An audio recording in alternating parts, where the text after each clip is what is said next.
नसतं. आपल्या टॅलेंटचा, आपल्या शिक्षकांचा आपण यूज करायचा आहे आणि आपलं भविष्य घडवायचं आहे. हे सगळं आपल्या हातामध्ये आहे.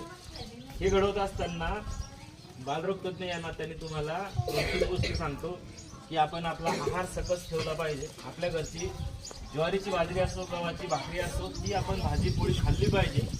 दुकानच्या वस्तू, cheese, Kurkure, chowmein, chocolate, biscuit, toast, पाव अजिबात खायचा नाही आणि मोबाईलचा वापर पूर्णपणे टाळायचा. मागच्या 2 महिन्यापूर्वीची घटना आहे. किशोरचंच एक बाळ माझ्याकडे, साधारणतः 5-6 वर्षाचं बाळ असेल, सतत मोबाईल बघितला 1 महिनाभर आणि आज रोजी ते बाळ मेंटल हॉस्पिटलला ॲडमिट आहे. त्याला तज्ञाची ट्रीटमेंट चालू आहे, पूर्ण फार कन्फ्यूज झाले, तर त्याची भाषा विसरून गेला. त्यामुळं मोबाईल पाहणं टाळा आणि जेवण सगळेजण व्यवस्थित करा. स्कूलमधली खिचडी खा, दुपारचा डबा खा, संध्याकाळचं जेवण करा. बाहेरच्या वस्तू खाणं टाळा आणि आजपासून आपल्या स्वतःच्या शैलीमध्ये दररोज एक नियम पाळायचा.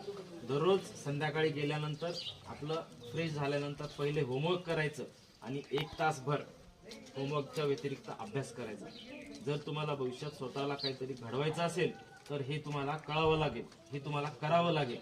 तुम्ही बघा, आज मी तुमच्या समोर उभा आहे. मला 15 वर्ष झाली प्रॅक्टिसला. मी 2001 साली MBBS ला लागलो. एवढंच माझं गाव आहे. मी आल्यावर या गावाची माहिती घेतली, किती लोकसंख्या आहे, किती मतदान आहे. आल्याबरोबर तीच माहिती मी घेतली आणि मी अंदाज काढला की माझं गावाच्या पेक्षा एक अजून 25 काय म्हणतात घरांनी मोठा अशाच गावामध्ये मी, बरोबर आहे की नाही?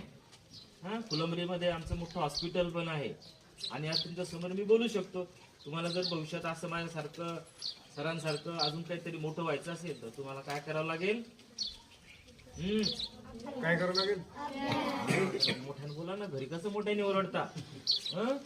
अभ्यास करावा लागेल आणि व्यवस्थित आहार घ्यावा लागेल, जेवावं लागेल व्यवस्थित. दुकानच्या वस्तू आजपासून बंद. दुकानदाराचा धंदा कमी करायचा आपल्याला, बरं का? बिलकुल अंगणवाडीचे काही कुठे गेल्या? ते चाऊमिन कुरकुरे खाला लेकरांना नोटच लिहून द्यायची. किती सांगायला ऐकत नाही. त्यांना त्याचे दुष्परिणाम ऐकत नाही. Chemicals use